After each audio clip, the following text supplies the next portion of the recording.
What it do, boo? Welcome to another episode of That's What They Said, a podcast where we question the questionable lyrics of your favorite songs. Sarina Morales and Scott Spinelli. We're going dumb today, folks. Tell Me When to Go by E-40 featuring Keak, the Sneak. I almost said the Sneak. Hi, I'm Keak the Sneak. How are you? Nice to meet you. Nice to meet you. Yeah. Hi, I'm Silk the Shocker. Nice to meet you. Keak the Sneak. These guys. So Scott, I'm sure you love this song. I'm sure you loved it. Okay, so for those who do not know me, which is I'm sure most folks who are listening to this, because you're the main draw here, I am a rap fan. I have been a rap fan my whole life. And I consider myself fairly knowledgeable about the genre, at least, up from when I logged on, so to speak, until now. I knew nothing. I mean, I know who E-40 is, right? And I've heard of this song, but I did not know any. Like when I was doing a little research, I learned, like, I had never heard of the hyphy movement. Oh no. Okay. This song did not ring any bells. It wasn't. This is all new territory that I wish had gone uncharted for me, because it did not need to be explored, quite frankly. I am so excited for this song. This could be like a song for like Twitter employees right now that Elon Musk took over. Tell me when to go. Like, I think the answer would be now, actually. Yeah. Leave. So I picked this song. I will give some background of why. Please. Like, my relationship with this song goes back to Syracuse University, where Scott and I met.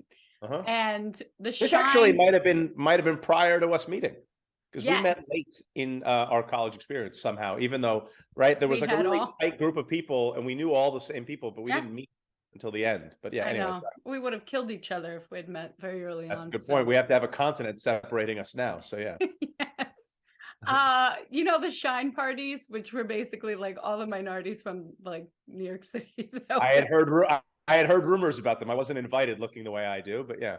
Yeah, so you would have actually liked them. But yes, the shine parties, we would just play. It was all hip hop, and it was for all the minority kids at Syracuse, really, although anyone was invited, but mostly because we had a space to tell me where to go. And this song would play, and we would go insane. Like, I think I was just like jumping around, like, tell me when to go. Like, I thought at some point it was tell me where to go. So I'd be like, where do I go? What am I do? Where do we go? And we would joke as a group of friends. The question word song, yeah. Where are we going? Where are we going? So, do you remember Nick News growing up? Nickelodeon News with Linda Ellerbee? Yes. Right, and that's where I remember they had like the 5 question words, like who, what, why, where, when, how, all over like on the set, I believe, or something like that. And I think about that with this song, like tell me when to go is the remix, tell me why to go, tell me where to go, tell me how to go. It's also, I believe those are categories on Pornhub, but they're not. I mean, they're all right. I mean, it's disgusting very quickly, but way to take this podcast to another level. We just got kicked off. I'm sorry, I don't know. I've heard of that website. I've never experienced it. I just feel like this is what you would do, like where, when, why, like this is your dance move. It was so fun. I thought this song was so fun. It was released. Tell me when to go.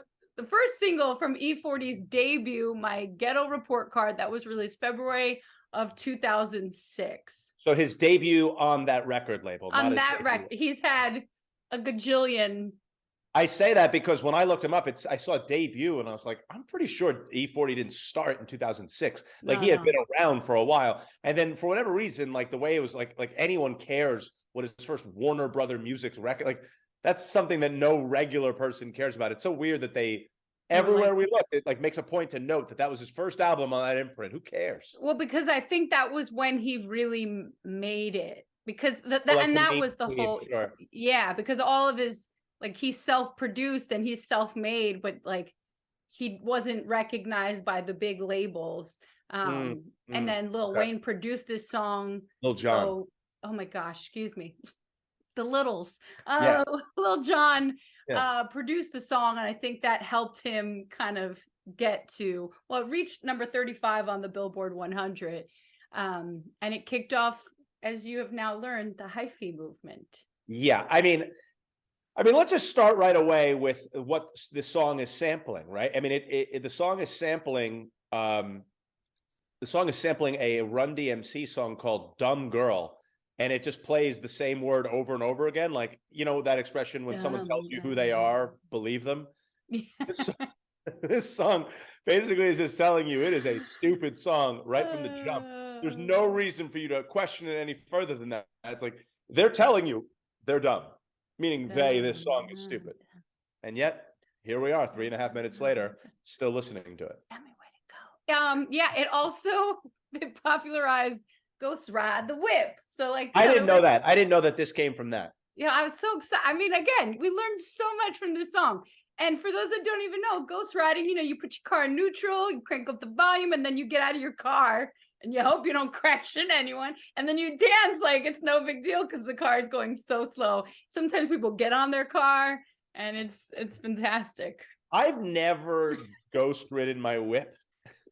I mean, don't. I don't know how safe it is. But I've done approximations of it as a joke with my friends. You know what I mean? Like, yeah. What does that mean? Meaning, like, I haven't gotten out of the car, but like when you're like, you let go, like, I'm not driving anymore, and just like. That's your version of ghost riding. Well, I drive a Toyota Corolla. I'm not even sure that technically can qualify as a whip. You know. I mean, yeah, maybe not, but it's good for it's good for someone. It's practical. It's practical. It's a practical silver vehicle. Very nice. Is it silver? Yeah, I'm a silver guy. I've done black. Really? Before. Yeah, I'm a whatever they have on the lot guy. They could spot me coming from a mile away, sucker for decades to come. So I don't like silver cars because they're always at the rentals. Like they're always the color of the car that you rent. So I'm like, it feels like I'm driving a rental car. Well, that is one. I mean, in effect, I basically am. I'm renting it for 3 months, 3 years, and I give it back to them. But I'm the only jackass that has leased like 4 Toyota Corollas. At this point, I could have bought. It's like when I was a kid. I remember my dad and I and my little brother on Fridays would go to Blockbuster because my mom worked late, and we were allowed to get one movie and one video game. Yeah, and I got Dumb and Dumber as the older brother. I had a little bit more sway. Ooh. So I remember getting Dumb and Dumber probably, I don't know, anywhere between 17 and 37 weeks in a row. I just kept getting it time and time again. And I remember after my dad eventually just said, no, speaking of go dumb. Yeah, go Dumb and Dumber.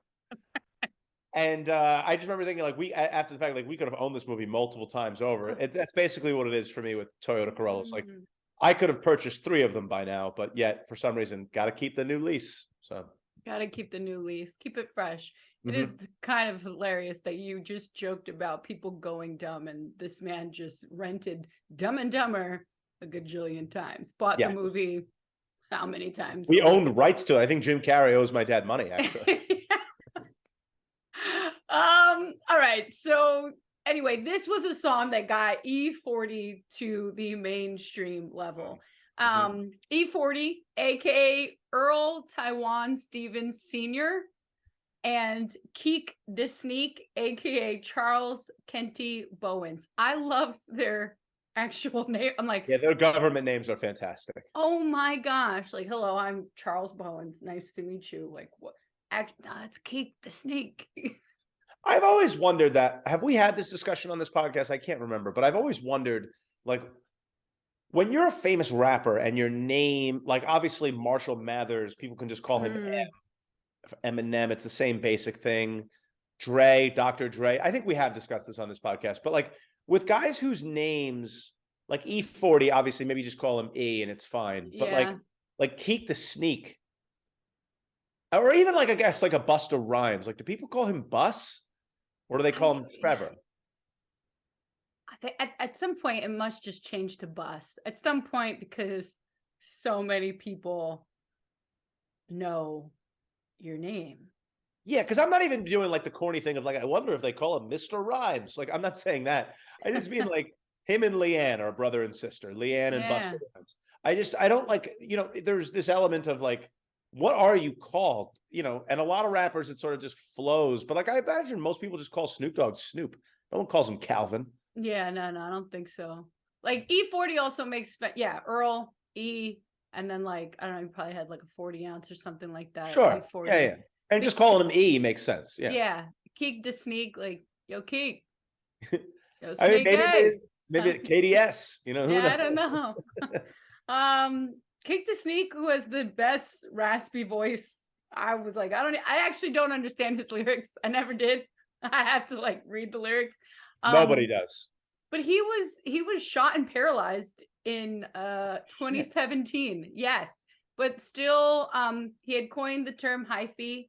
And Is he okay now? What's going on with him? Is he yeah, alive? and he's still alive. I haven't read, but he's paralyzed. But he has done collaborations with E-40, Akon, MC Hammer, Prodigy, Alchemist, Black China, G-Eazy, and Lil Oh, Wayne. he's gotten around. Wow, Yeah, I did not know that about him. That's a yeah, bummer. Yeah. yeah. I So frankly, again, full transparency, I had never heard of him prior to listening to the song because, again, like I said at the top, I had never listened to this song really. So like, I just assumed that it was just an E-40 song. I didn't know. And if we're just airing all our dirty laundry, Sarina doesn't take the kind of care I take to the list that we share. I'll put featured artists. I put the whole thing. She lazily just writes E-40, tell me when to go. No parentheses featuring Keak to Sneak. Nothing. yeah, I guess yeah. So she, I mean, it's just, again, for those of you wondering how it goes here, she's her upkeep on the list. She thinks she's doing a good job by telling me when past episodes have aired. I don't care about this. I want accuracy within the song titles, and she's not giving them to me. No. So I go in blind. I go in blind. Well, let's go dumb right now. Yes, please. Tell me when to go. Tell me when to go. Go dumb. Go dumb. Look, this is something like if I'm in Oakland and I'm a cab driver, I would love to just be like, tell me when to go. Tell me when to go. That would be makes me so hyped. That would be a great like slogan for Uber-based out of that area. Yeah, I mean, tell them where to go. Yeah, exactly. I mean, I will say, as a guy who's, again, not particularly versed in E-40, I do like his flow is interesting and it's very clear. Like, in contrast to Keak to Sneak, you can really understand what E-40 is saying. I mean, there's a couple of words every so often that have like a twang to them, but in general, he's like almost unusually clear, which I think is a really good quality. Yeah, you're right. That's a good point. By the way, I don't know if you do this, but just your point about the San Francisco thing made me think of this. Tell me if you do this. And not as much anymore, but when I was younger, when I would fly somewhere, whenever I landed, if there was a rap song that was associated, or even a song in general that was associated with that town, I would play that song in my headphones as I was walking out of the airplane. I always felt like it was kind of like, this is super corny, but like homage to. Yeah, like it was like my getting ready for the city. Like I'd play Homecoming by Kanye West whenever I went to Chicago. If I landed in New York, I made sure I had a New York song coming on as I walked off. I always kind of liked that. When I visited LA once or twice, I've done that. Am I the only nerd who does that? I think I am. I'm assuming I am. Bueller. Yeah. Bueller. I have not, but maybe I will. That says I will not.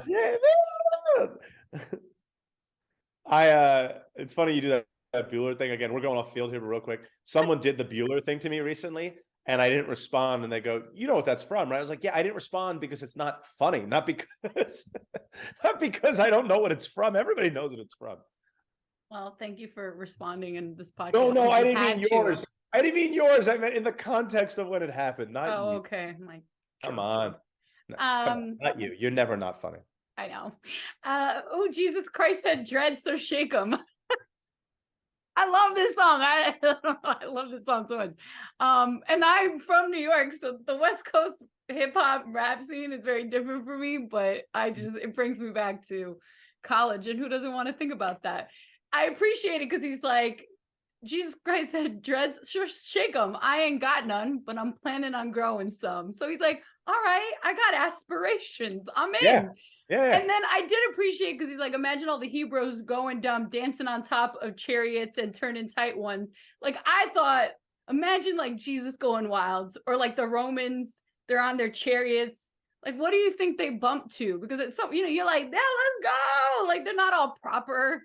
These It fools does went crazy. to that point.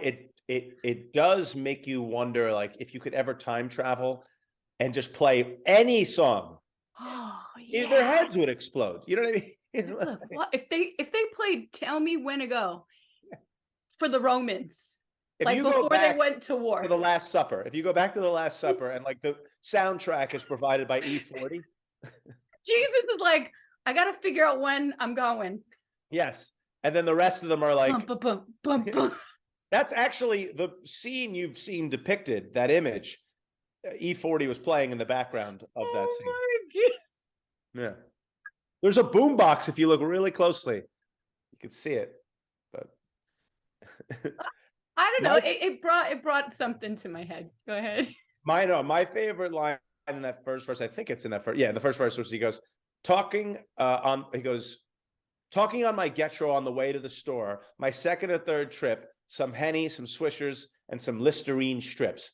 And I just thought, like, I love it that he cares enough to protect his breath through all of that. Like, no matter, like, yeah, like, as if, like, again, like, if you were like worried about either with a cop or your wife or your girlfriend, like, not being able to smell your cigarettes and your Hennessy, a couple of Listerine strips should really do the trick. No one's Those things were strong.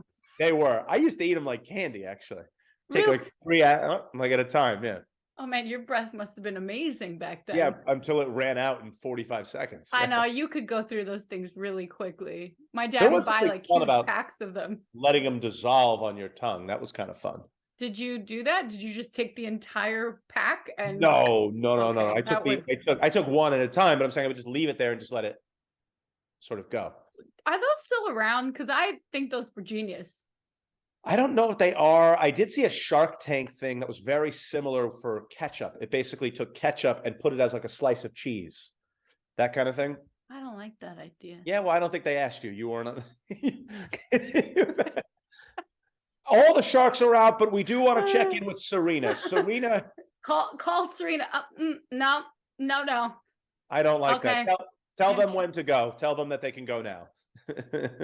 They can go now. They're good to go. It's such a good song to utilize in all sorts of I mean, you're probably gonna, when you travel, like, tell me when to go. Like, yeah, like, for instance, with this episode, tell me when to go. Like, when can we get it over with? Can we get it over with? Yeah. Yeah, no, I love those Listerine strips, and I'm glad he brought it up in that. Tasty, yeah. The lyric after that, I don't bump mainstream, I knock underground, all that other shit, sugar coated and watered down. The day that I catch that man listening to T Swizzle, some Taylor Swift, you're in trouble. Yes. They all listen to some pop song. I don't even I was listening to an interview that Nas did on The Daily Show where he was making a good point that, like, within rock, there isn't, like, you don't compare like Kiss to the Rolling Stones. Like, everyone's allowed their own lane and can succeed. It's not just one number one that they're going for. And rap as a genre has always been like, there's got to just be the number one and then that's it. And there shouldn't be. Like, there should be, like, it's okay to like all the different kinds. Yeah. Like, you don't have to just be a this or a that person. It doesn't have to be one or the other. That's a good point. What other was that the only lyric you had? No, I have 2 other lyrics. No, I have 3 other lyrics, actually. Oh, okay. And they're all from Keak to Sneak, unfortunately. Amazing. So I'm going to say the lyric now, and then we'll play them for you after, but just because it's impossible to understand. First is when he goes, I'm off that 18 dummy juice. And I had to look that up, what that even meant. And I didn't realize that was a nickname for 1800 tequila, so I like that. You're going to call it dummy juice from now on. For sure. Yeah. I mean, you know me. I'm a big 1800 tequila guy. Do you want me to keep going? Do you have more, or do you want me to keep going? I was gonna go towards the end where E-40 goes and he's gonna direct traffic. So sure. Please. Keak to Sneak then. When he says, "My city couldn't be saved by John the Pope." So I looked that up. Apparently that's a line from a Too Short song. But like, what I don't get is what he's even going for at all. Like, first of all, John the Pope was not the Pope at that point. I believe it was Pope Benedict, as I looked up. That could be wrong, but either way. Pope John Paul, he was the cool one. He had it. He was cool. right? Frankly, Maybe any of them are really. I'm not sure how cool any of them really are on a global scale. We could get into that on another. He was the one that got shot, though, so he got street cred, right? Yes, 50 was probably a big fan. Yeah. I mean, but like, does the Pope's jurisdiction extend to Oakland? I'm not sure. You know, like these are things I don't know. Yeah, me neither. And then my favorite part of the verse is the very end where he goes, yada mean, yada I'm saying. And I wanted to firmly answer, no, I do not. No, I do not. It's like Yeah. this. I don't know. I would Don't love a understand it. raspy voice. Not hearing a word, brother. Can't understand a word. When do you think he realized, like, is someone born with a raspy voice like that, or does it create over time because he's smoked too many cigarettes, or at some point it becomes his thing, and then you're like, I have to keep doing this because. My guess would be both, honestly. Like, I think you can be both. I think I would imagine smoking Lucky Strikes, will do that to you. It's gonna help. But there are some people, like, you just hear them. Like, you remember back at Syracuse, there were these people who were like, a freshman or sophomore that sounded like they were 30 years old at 18. Yes. 40 years old, they talk like this, and the difference between, this is my normal voice. Welcome back. Like, I don't know where that comes from. It's bizarre when people have that, but. I'd love a little bit more raspy in my voice because it gets a little high when I get excited. Like, here I am trying to sound like Keak to Sneak, but man, I'd love a good. I'm like, man, I don't understand what you're saying, but I almost prefer that to my own voice. I mean, I have always enjoyed, and for whatever reason, I haven't lost my voice that often in my life. You have a good voice. Thank you. I appreciate you saying that. But what I was going to say was, that whenever I have lost my voice, there's like an undefinable Marlboro Man sexy quality to a lost voice. Yes. And I'm not talking about this. I'm talking about like when I'm talking, like that, like you said, there's something raspy. I don't think I'd want to be raspy my whole life, but like there's something there. And as someone who has almost never been cool, like I'm not cool really, like it's in any way. I'm not smooth. I'm not saying like I'm such a loser, but like I've just never been like a cool guy, loser. Loo-hoo. That's always been like a thing I've chased as far as that voice. But you work with what you're given. So back to our non-raspy voices. I appreciated the outro where E-40 kind of is like, I'm going to direct traffic for a minute. When I say something, you say it right back to me. You smell me? And also, I'm like, yeah, Listerine strips, let's go. Listerine strips. Also, calling it an outro, which it technically is a really loose term in the sense that it's like the final 90 seconds of the song. He really goes into it. It's not like a couple of like ad libs before the song fades out. It's basically in place of a third verse, right? Like, right. And I honestly think E-40 was like, okay, let's think about this. We're finally getting produced by Lil Jon. We need to show everyone in the universe who we are, and we've got to teach people about Oakland. So forget a third verse. I'm gonna do this. We're gonna teach them Ghost Ride the Whip. We're gonna put our stunner shades on. We're gonna shake our dreads. Like we're gonna go dumb, and we're gonna teach everyone. Y'all are gonna learn this real quick. It was like an instruction for Oakland.